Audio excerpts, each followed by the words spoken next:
الشيطان الرجيم. بسم الله الرحمن الرحيم. إن الحمد لله نحمده ونستعينه ونستهديه ونعوذ بالله من شرور أنفسنا وسيئات أعمالنا. من يهديه الله فهو المهتدي ومن يضلل فلا هادي له. وأشهد أن لا إله إلا الله وحده لا شريك له وأشهد أن محمدا عبده ورسوله. أما بعد عباد الله، اعلموا أن أصدق الحديث كتاب الله وخير الهدي هدي محمد صلى الله عليه وسلم وشر الأمور محدثاتها وكل محدثة بدعة وكل بدعة ضلالة أجرنا الله تعالى من البدع. آمين. قال الله تعالى: يا أيها الناس اتقوا ربكم الذي خلقكم من نفس واحدة وخلق منها زوجها وبث منهما رجالا كثيرا ونساء واتقوا الله الذي تساءلون به والأرحام إن الله كان عليكم رقيبا. يا أيها الذين آمنوا اتقوا الله وقولوا قولا سديدا يصلح لكم أعمالكم ويغفر لكم ذنوبكم ومن يطع الله ورسوله فقد فاز فوزا عظيما. يا أيها الذين آمنوا اتقوا الله حق تقاته ولا تموتن إلا وأنتم مسلمون. أما بعد، مرينو مادام ترجمن بي كونو نادان من وآيو ولا بمبولا كان بي فلو جاني من على سيلا النبي تاما السارق والسارقة. أيو منكو ألم تعلم أن الله له ملك السماوات والأرض. من كراتولا نسنا كونتيني. أعوذ بالله من الشيطان الرجيم. بسم الله الرحمن الرحيم. ألم تعلم أن الله له ملك السماوات والأرض يعذب من يشاء ويغفر لمن يشاء والله على كل شيء قدير. voilà ni muñinin karolati ñinin kar memmu jaabi ñinin tala takriri lamu ima lomba ko ala alam ta'lam ima lom anna allaha ko ala mulku samawati wal ardi lahu sango anin banko wala man saya ba telebon mun na bo fala mo men bebe dugo kono na ala sariyan Allah ala mo ma le parce que atela tamiti parce que atela bi ila ko la tegala adara wala ko kulali wala ko subu lo kuntu zumuso ni zumkeni zumuso agoti len ko akito la ala symbole la akito faralla ala kulo wala la awan kurata ko ni men tubita o mo wolo to silen ina tana ibaro ni nya man nasu nyaro to tibu akoko ala mu mansule ti men se gafaro ke mo wali bo o gafaro silen ani we pinisho ajina la wala fola nyen ko be man saya ba tele bulu a ko silen ko yu'adhibu man yasha asid habdu bo mo to men ngadiya wa yaghfir liman yasha asid bo fanan tu yama hal ba to ila tubu la o fanan men ngadiya wallahu ala kulli shay'in qadir atela nota pinisho la mo kan atela fanan nota pinisho fanan bo mo kan amaito amamo to ni. Donc, النبي يا أيها الرسول يا أيها الرسول لا يحزنك الذين يسارعون في الكفر من الذين قالوا آمنا بأفواههم ولم تؤمن قلوبهم من الذين هادوا سماعون للكذب سماعون لقوم آخرين لم يأتوك يحرفون الكلمة من بعد مواضعه يقولون إن أوتيتم هذا فخذوه وإن لم تؤتوه فاحذروا ومن يريد الله فتنته فلن تملك له من الله شيئا أولئك الذين لم يريد الله أن يطهر قلوبهم لهم في الدنيا خزي ولهم في الآخرة عذاب عظيم. سماعون للكذب continue sama'una lil kadhib bibi yombulle سماعون للكذب أكالون للسحت فإن جاءوك فاحكم بينهم أو أعرض عنهم وإن تعرض عنهم فلن يضروك شيئا وإن حكمت فاحكم بينهم بالقسط إن الله يحب المقسطين. أسمع. أوكي. أقرأني ولا أمباري ولو أجلنا اليهود ليسوا على مما اليهود نكلا صلى الله عليه وسلم على سايبول تمسير المدينة bari ila dunia la sinya men bi net e wol wala si wonyale ite lu ku kuri lolti ila number wasiya bon yin ayo yin falan ko munti ila mo funa la jeno ke inata alla kila ya sallallahu alaihi wasallama ka kiti wolu tema ala la kitula ka wolu makita ala la kitula farjani betala irayin foy fankoroto nako konga haddo boy to gusro kenya ala ma penti ikira taarif kiname ko problème te ko nga sama barna ko ay kurlabu alun ka sala kituma fadaje donc il terminer il tata iko ha adama dinki lu balan déterminer ta jame ko sara ko mutataba amma mutaba inte be musulin tala la e bana ni wala tata asabi ko tulu ko mutabi tugum yalo nga fana le ndolto ko fa ko sunya yen ke siati to han o fa o siata ina sare nga maile ma ha ke mo go so ni mo pentiti amo ni ati da mo pentiti le ke yo ya parce que ko ni raje ke le be bulari ko ki rajinde ici ma penti ile ke yo ya voilà o be ribura ala kito akoya ayuhar rasulu munna ala ko ya ayuhar rasulu la yahzunuka الذين يسارعون في الكفر من منسوخ على سرين الله سرين تنبتا أسدياء بنا من تنبي أن بوار تاي كا على بوي مولكا أساسونو ولا كده كيلا تات وتمو أمان سمسوتو كمول كله أنيم بلان مؤمن بلان بي ani wol bata tan ama ko ile kisi ni gomba na ko ka awul kele mo ko tal dum bala ni na imi si yo ko kele to da fa am ko la rapete itema donc o mo wol silen a kito la e man sala kito ma lo ba di nale ala jina la ani so di ala ka bu ko ni minute bayta kito ma ibati bang ila nabi mo la kito ma ibata la kiti siaman na tinya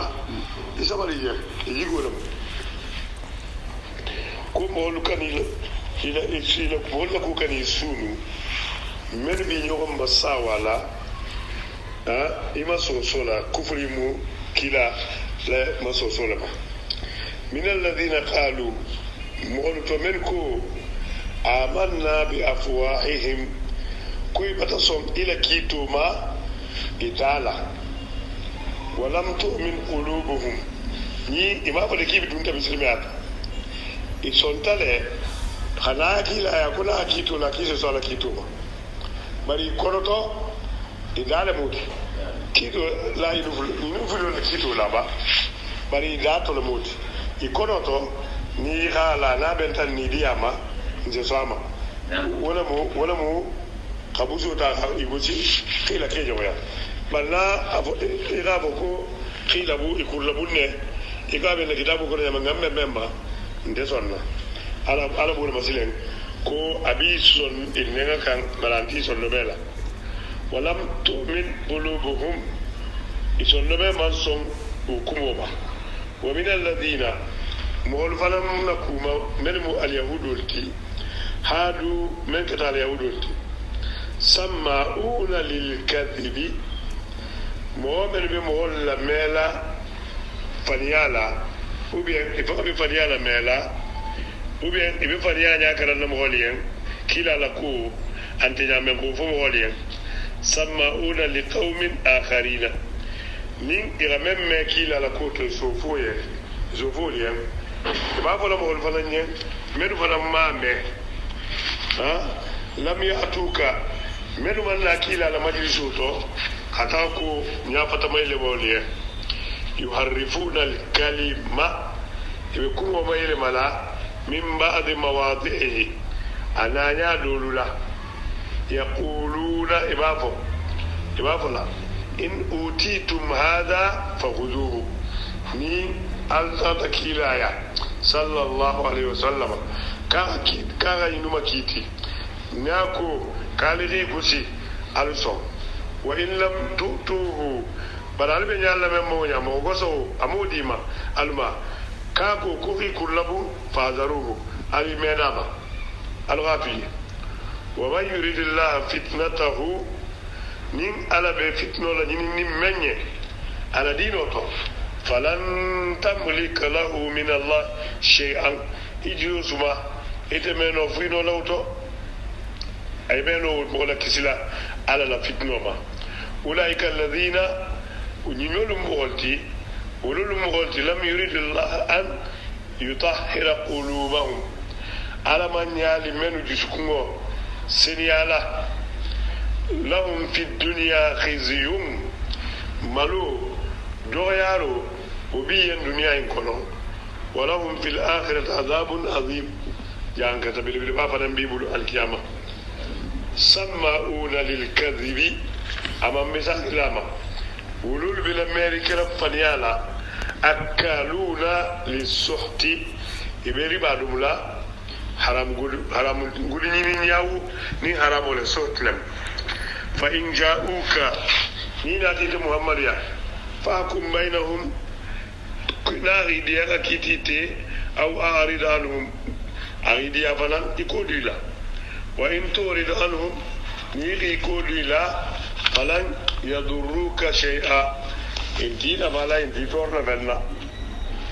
وإن حكمت يتعطى كيتيتي ما فاحكم بينهم بالقسط إكنا دراي تلين إتيما إن الله يحب المقسطين مؤمن بتلني ولا غدي عليه وكيف يحكمونك إسيلا كلهم ملياتا مما إسيلا نافياتا مما إبيتر كلا إذا كيتلا لاتلي وإنهم التوراة بيبولا وتوراة بتافيا كنا لغا ينكوسي باكي آيو ربيجي ينمو من نتاملا نا غاترا انتي لنافيا لنو انتدالي يانو إتالا متلاقي كرلبو kole bari to bena na fi ala kha kito sunya ibulu ni ta da ala ya to me sa ko ala na me mo do le ga kito lan tema a ko wala kito ta o ka hujuti itel na te ala ya ina da wudu ma akoko wa inna tawrat fiha hukmullah ala la kitu ba ko wala joti ko nim muso nin keme marita ni ga yeno ka algi kullabu summa yatawallawna min ba'di zalika wa be kola ibi kudunna wa ma ulaika bil mu'minina inunte mu'minati abadan inte mu'minati tama inte mu'minati la tawrata ma inna anzalna at-taurata ala kun talaka tawrata la jigi fiha hudan ijemen be nyinin dawnya abakono wa nuru anin noro يحكم بها النبيون الذين أسلموا للذين هادوا أتلا كتا كتابتي حتى موسى بورمتي هنكي لا ناتا حتى بلا كريتن مبا بيبي كيتلا أتلا هابي هنسيني تاورا تكلمين ولا بكريتن بلو أتلا بيهود البلو يهود التا ولغا إنجيل لاكا كريتن ولدانتا تاورا يهود danta injila tawrat durama kete no wala injil ni tawrat ki ila kitot ni tati la église la bible même bible la afulula mo afulo be folo ni old testament new testament kotoba ni kuto ni ko kotoba tawrat le moti kuto injil le moti abe kitab kili wala ka mi bo nyogon dal me bo nyogon dal bon ako warrabbaniyuna wal ahbar lu sabulu ko rahib rabailu anglais ko rabai rabbaniyun rijaluddin mo ben ri i déporté ko be ala ko doron to bima stufizu min kitabillah ila ala kitabu men karfaila qala malaiku wal nila kafalu kono wa kanu alayhi shuhada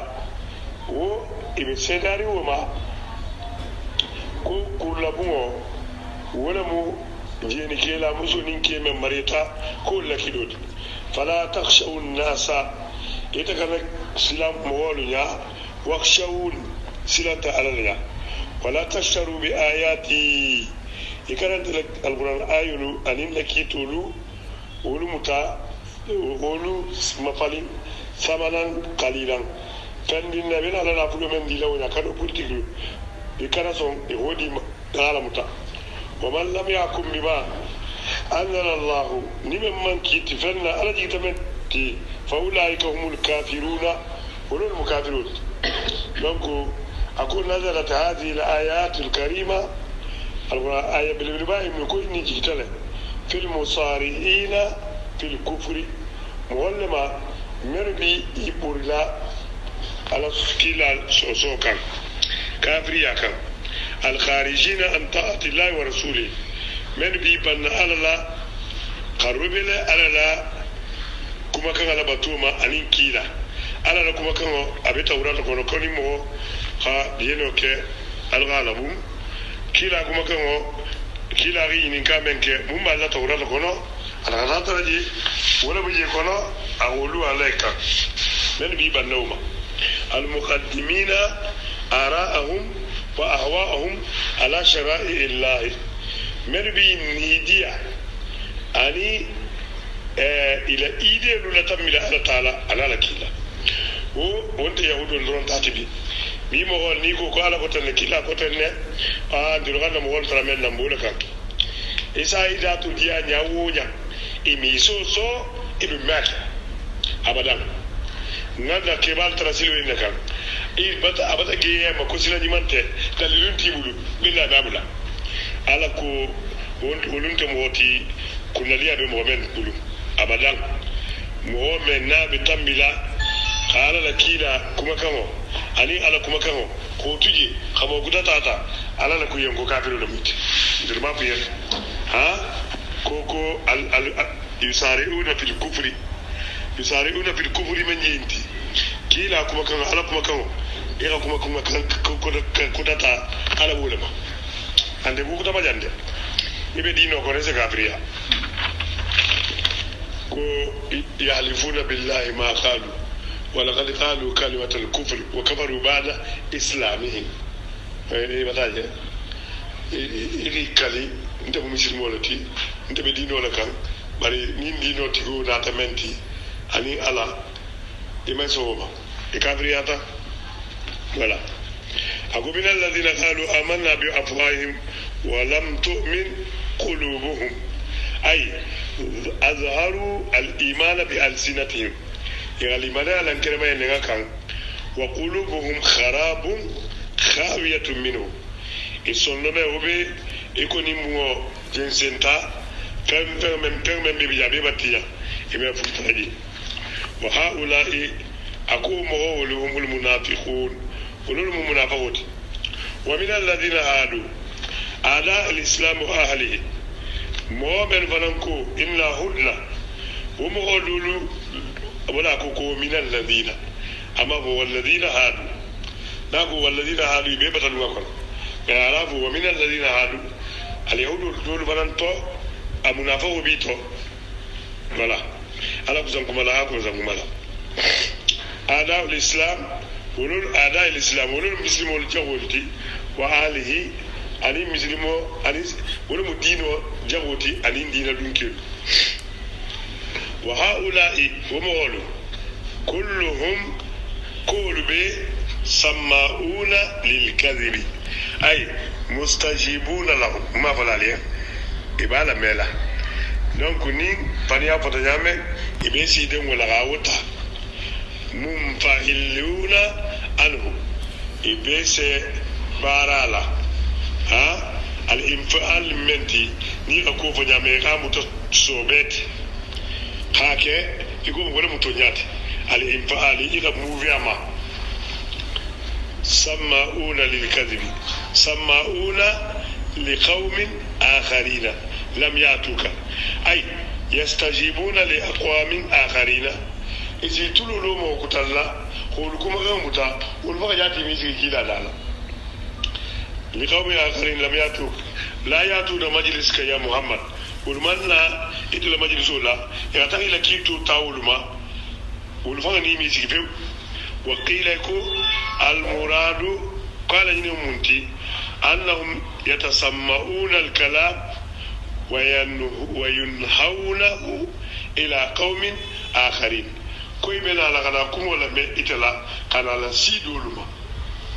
ينتهي نهايتي أنها كاتا كالا سي كادنما نيغامي أنها في الماضي ناكتا في الماضي ناكتا رباعيتي ولا مضارع سكدمتي أذهب يذهب أنها ينهي ولا هو منتي ينهي لمنتي أنها ينهونه إلى قوم آخرين ممن لم يحضروا ذلك إبيال سيلم علماء ممن لم يحضر إنك من أعدائك إجاه من إتلا مجلسوما أقول لك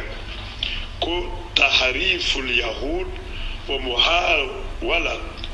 انحرافهم عن الرجم في قصة اليهود ييني اليهود لكم يلمو أني لكتو كو كل مو مغفلو لقصو كرو من كتا إبارين يهود وآيودكم كو يحرفون الكلمة عن بعض مواضعه ينفنا البعض للتبعيد بعد أدو مين إبن مين يلا للتبعيد أبنت مع أدو voilà أي يتأولون على غير تأويله خالورانو فسري على لنين من تبنتريني دي علاك حتى ورد فسري على لنين تبنتريني دي علاك وبمسلمون تبيهم تنبني دي أسبن يبونكو دونت الله القرآن فما بآيات محكمات هن الكتاب القرآن يغمن فورم إذا قد عليني دي على ولا بده دونت متشابه قد القرآن كرو مقام محمود كو انت محمود كو تلل الله voilà wa gasama aluka alon ko sanzikilente mais bi ni dia takalama ya ni mo famba be mo lati wala dino be tiyambulan ya ni gal quran ayu fo ko yadullah fo gaidi ko ala bulu kan ala simbolo bi bu sembo kan istihalatu an yakuna lillahi yan irala ta ke fadi mette keri nyefe ko be mu jabul ko ta'wil alqur'ano yelema inidiala ala mun kislawma bon ako yuharrifuna alkalim ay ta'wilu wa yubaddilunahu min ba'di ma aqaluhu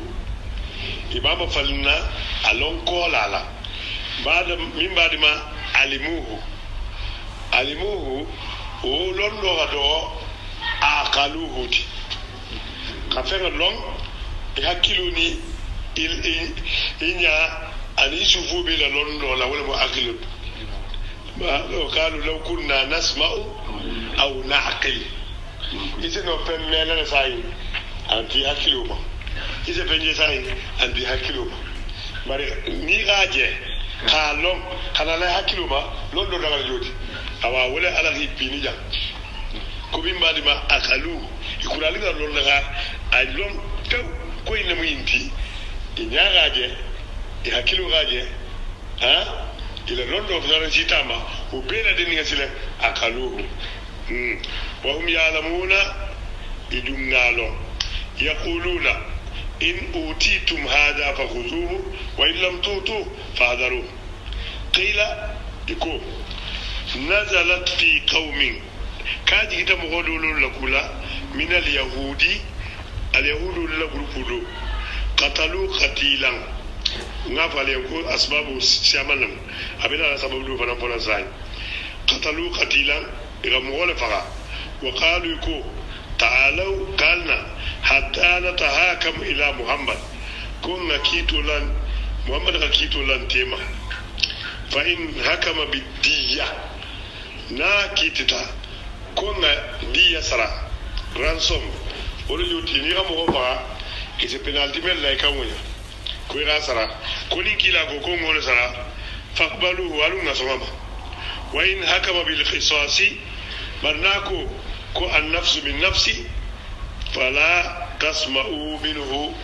nako ko naluga fa menga do fa alkala la me wasahihu akumem besahari anna najalat fil yahudiyyin ajita yahudu fulu ilul lakula alladhina zanaya منها جينوك وكانوا قد بدلوا كتاب الله الذي بأيديهم من الأمر برسم من أحصن منهم على الكتاب من كوية كوني من جينوك قالوا أقول لهم إترم أو غاكم وتفنا من كتا محسنتي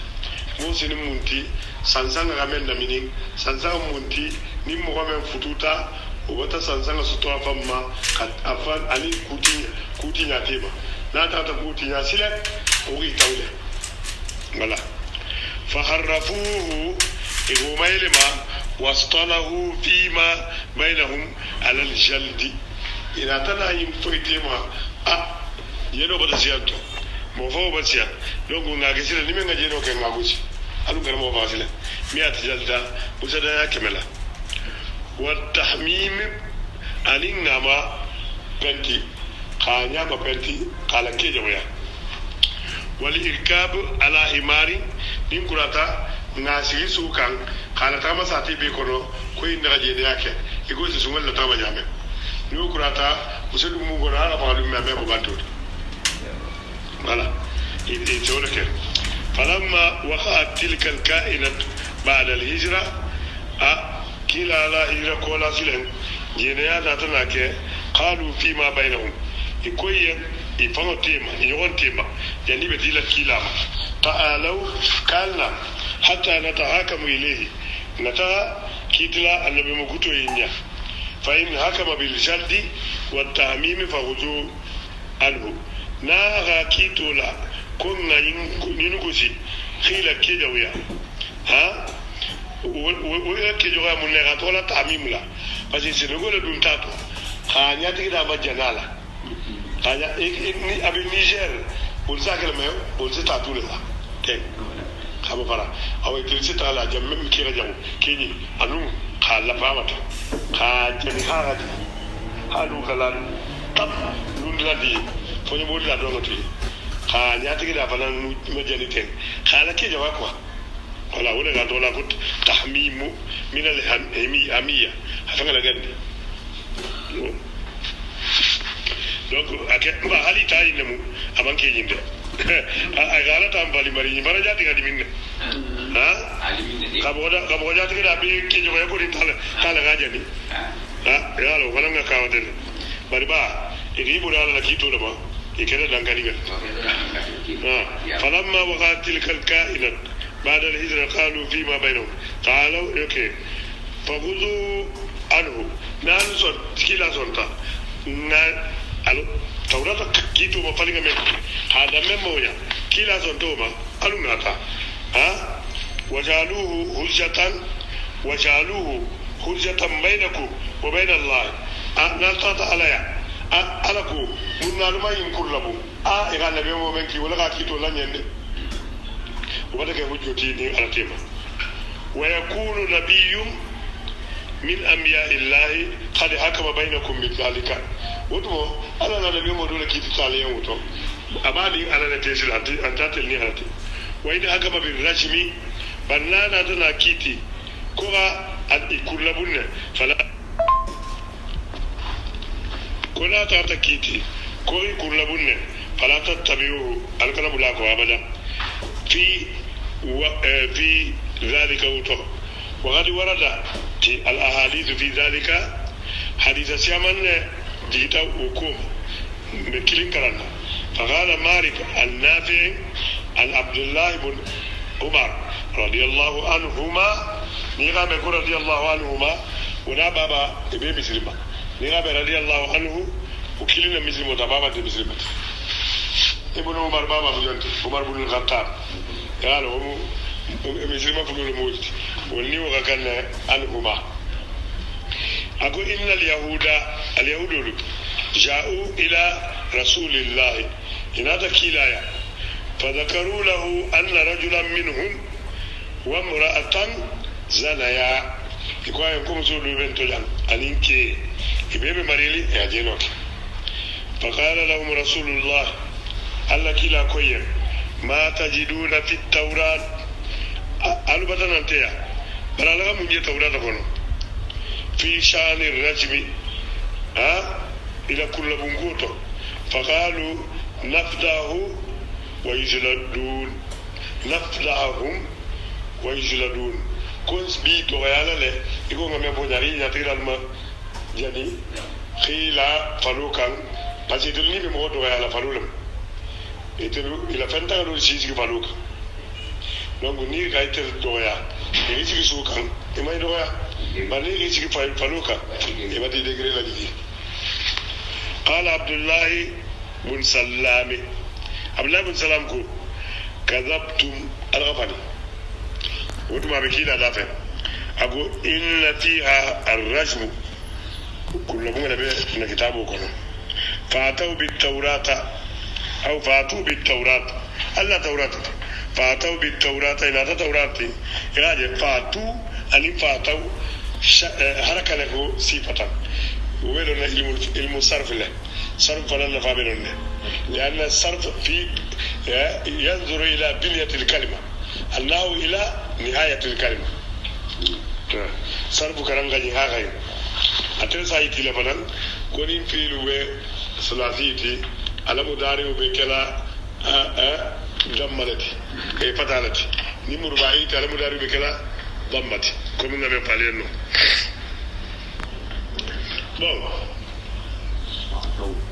فاتوه هم إناتا اوكي فاتوه إناتا كيلا كانيه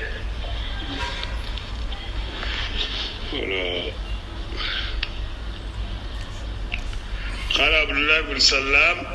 يا إناتا كيلا كان فاتوا بالتوراة إلى توراة فاتوا بالتوراة فنشروها إلى ذلك التوراة إلى جنس كلا كتب فوضع أحدهم يده على آية الرجم إلى لبندي أجي يقولوا تعالى آيو كان من يقول الرجم ما خاصن دودا كتوكرا خيبان كنا فقال عبد الله بن سلام عبد الله بن سلام هو توراة لون نعلم اليهود الترمات أتومون ياتا أقول كو إرفع يدك أقول كيبلو ليلي فرفع يده وقبلو كتا فإذا آية الرجم كل بمو آيو بيجي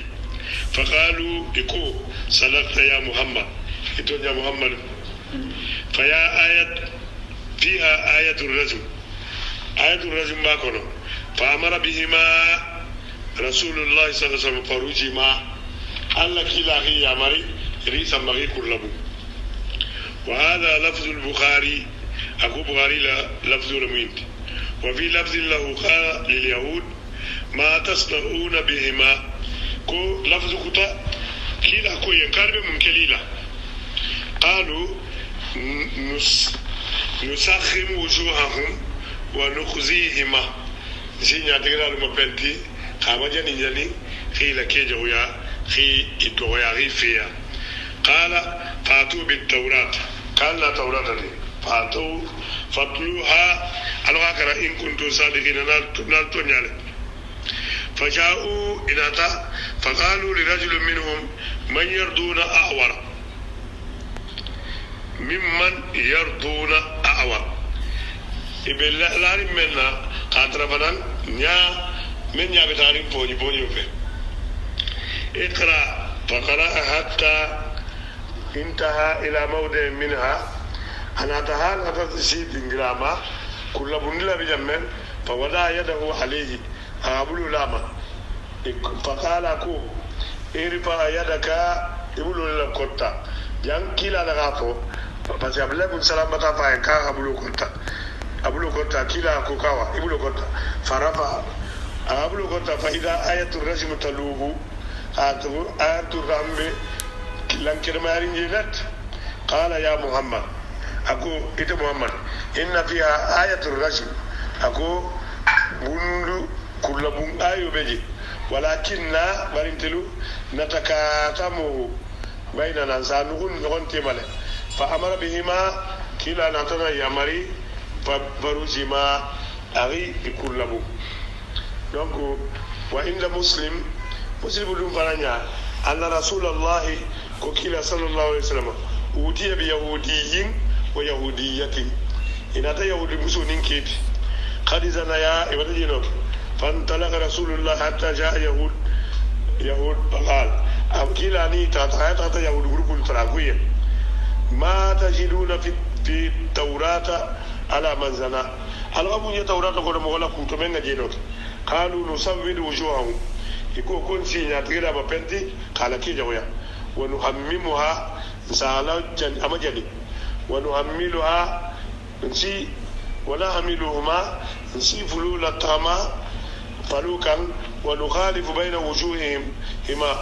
نسي نيا كوتو لالوبي بوي جوون كوتو نين داغلو ممبل كولا تابي كولا جنغالا جي هنونكا لولا جي ويطاف بهما نسي سيكي فلوكا هيلا طعام قال الله كيلاكو فاتوا بالتوراة فاتلوها إن كنتم صادقين آل عمران قال التوراة تلوها كرنين الدنيا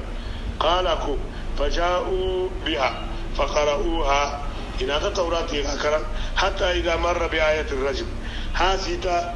كل بنلا آيوما ودع الفتى الذي يقرأ يده على آية الرجم فنين كمان ما كرنا قبلوا بتاع نكون وقرأ ما بين يديه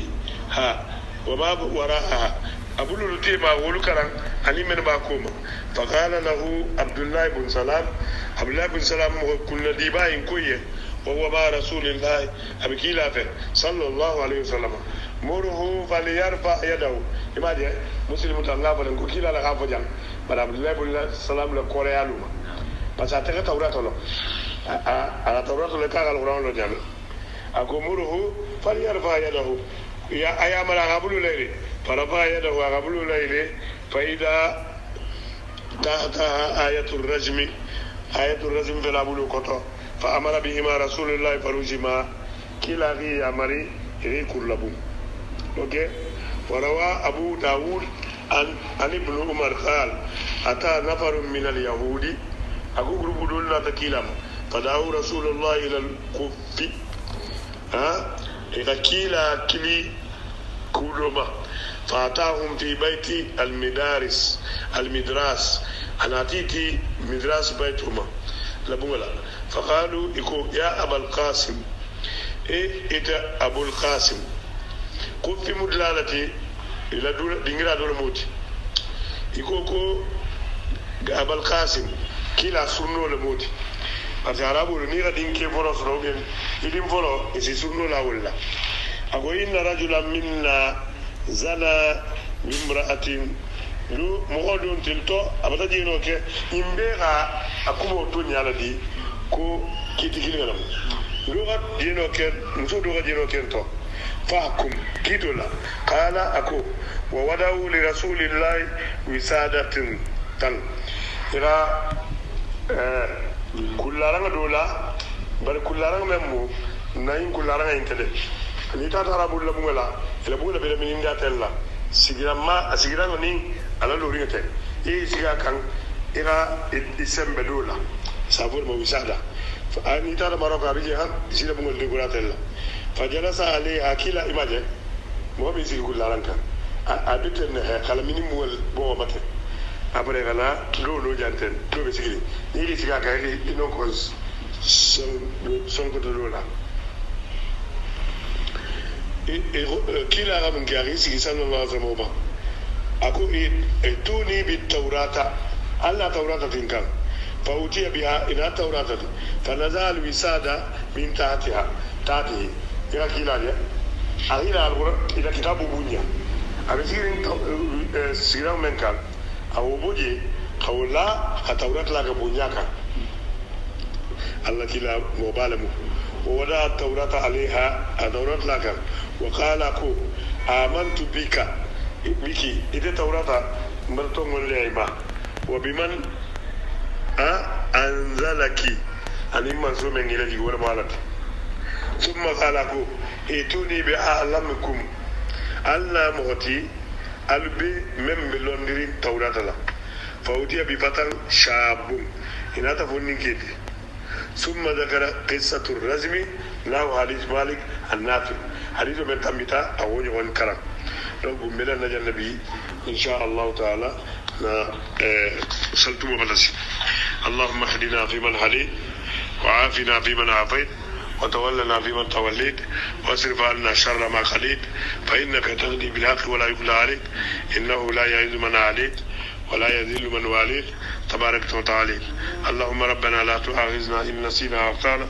ربنا ولا تحمل علينا إصرا كما حملته على الذين من قبلنا ربنا ولا تحملنا ما لا طاقة لنا به واعف عنا واغفر لنا وارحمنا أنت مولانا فانصرنا على القوم الكافرين سبحان ربك رب العزة عما يصفون والصلاة والسلام على المرسلين والحمد لله رب العالمين